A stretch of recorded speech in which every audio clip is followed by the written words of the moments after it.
Okay, so it's been a while since I've watched this anime. I hope I remember all the names.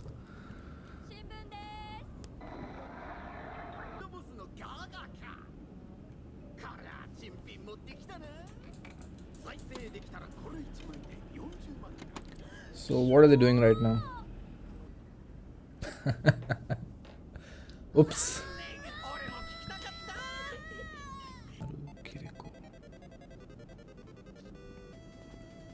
Wait, they have video games? Huh. This guy's got skills. He's gonna pummel your asses. He's so out of it. Like, oh, damn. Damn. So he's just like those kids at the school, right? Superhuman.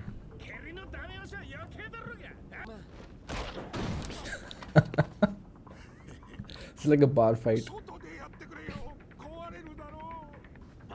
I think he can take on all of you. Oh god. Boy.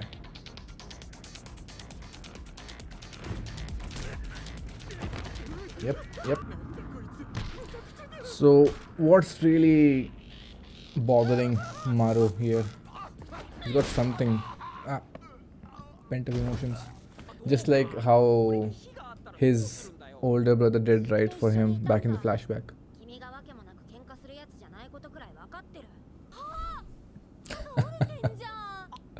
I think he can regen, or am I misremembering? Okay, we've lost truth. Oh, okay, that is new information.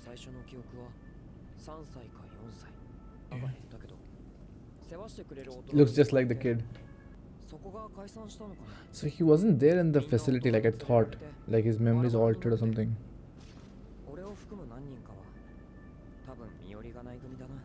Huh. Rough life. Wow. No idea of, parents, figures in their life.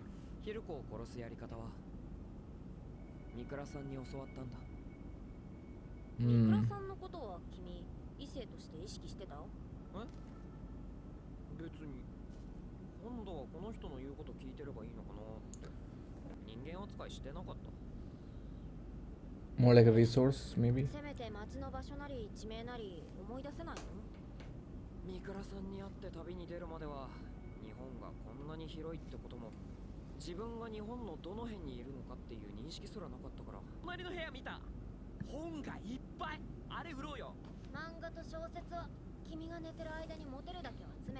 Huh.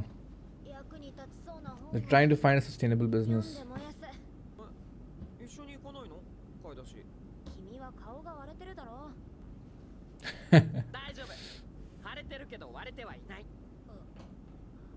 That's not the point here.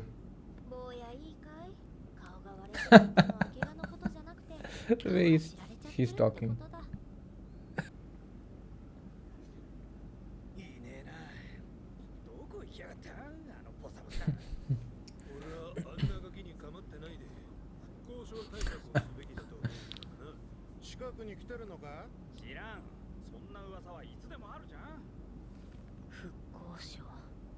History of Reconstruction.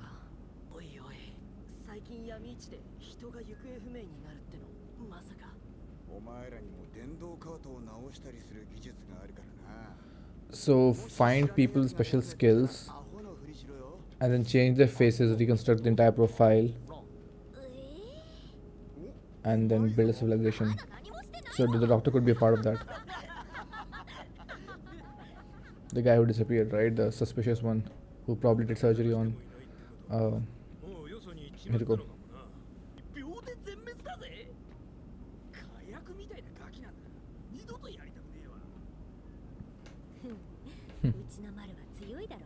My little Maru. Already treating him like a younger brother.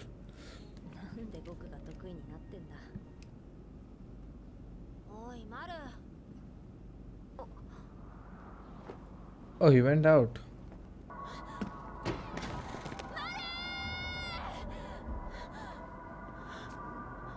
Why is she going into such a panic?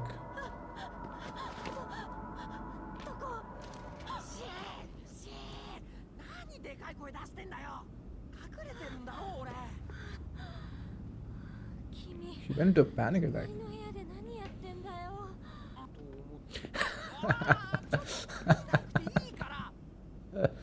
Of course.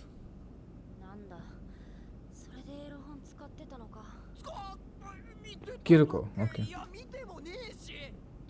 Just like what happened to all of the orphanage people, right?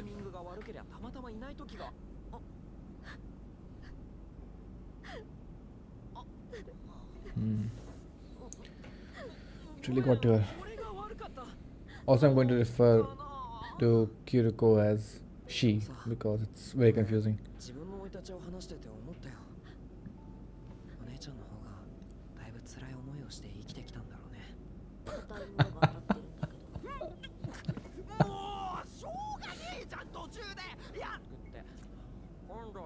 Even machines.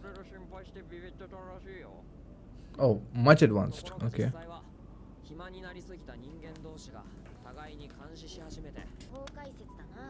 War collapse theory. So nobody knows how exactly all this happened. There's an argument there. Cut to the school or whatever this place is. Oh my god, this is again.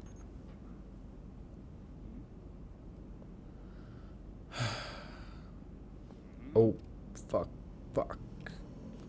You could analyze the mud on that or the footprint itself.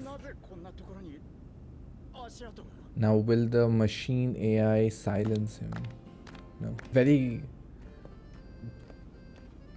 old classical music.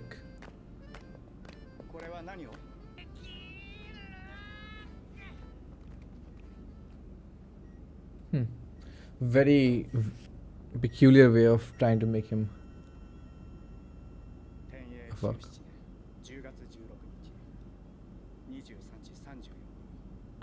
He's dead. So they show actual compassion. Which is so interesting. Like, what is their objective here?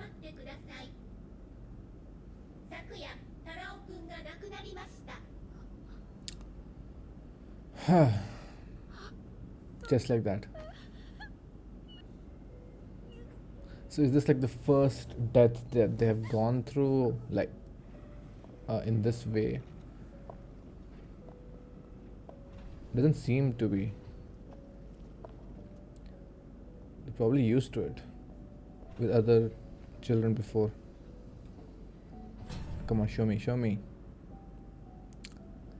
It's behind those doors, man.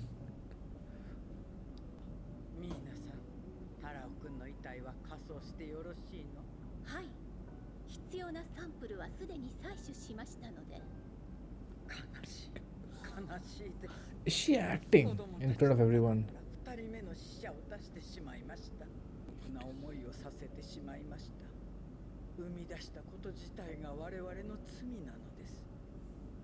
Okay.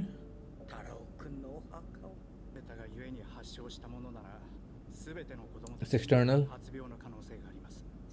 Foreign agent. So is this facility like a way to bring back civilization? Shit. That's a ticking time bomb.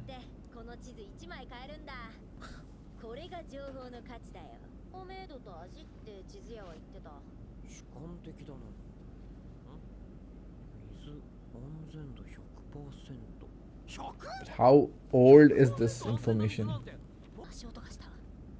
Oh yeah.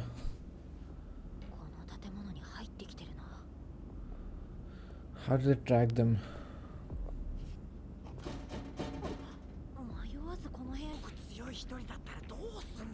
You're mega strong. What the fuck are you talking about? Huh?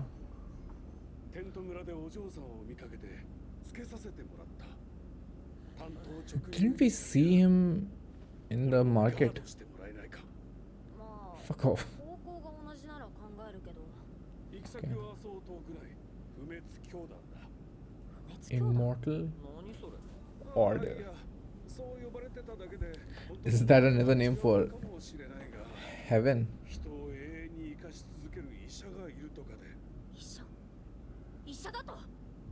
That could be him. Does he even know? Yeah. You wouldn't know.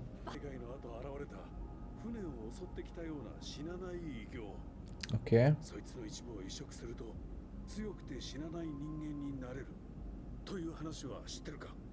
What? Is someone's head?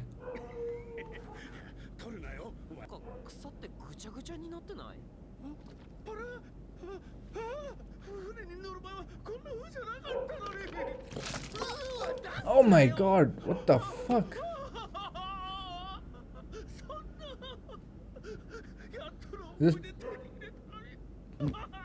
Is it part of a monster or something?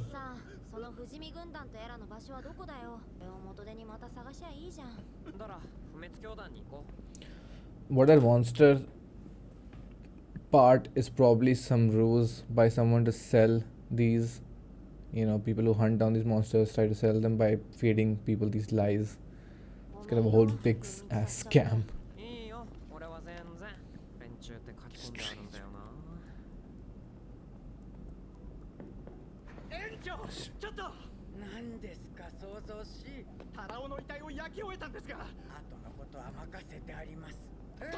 What? What the fuck? What? What?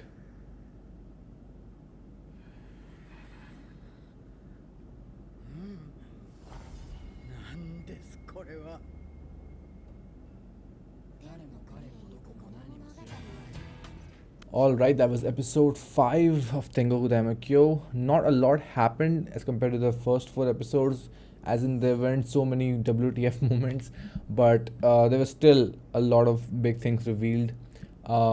We especially got to know about Maru's backstory, which I don't know if there will be further implications of that, because it sounded like, not a normal life to live, but I feel like this show does an expert job of putting hints and foreshadowings in scenes that you will not understand until much later in the later episodes. So I was kind of looking for something like that, but it's just another tragedy in the making, just like everyone else that has grown in this disaster era.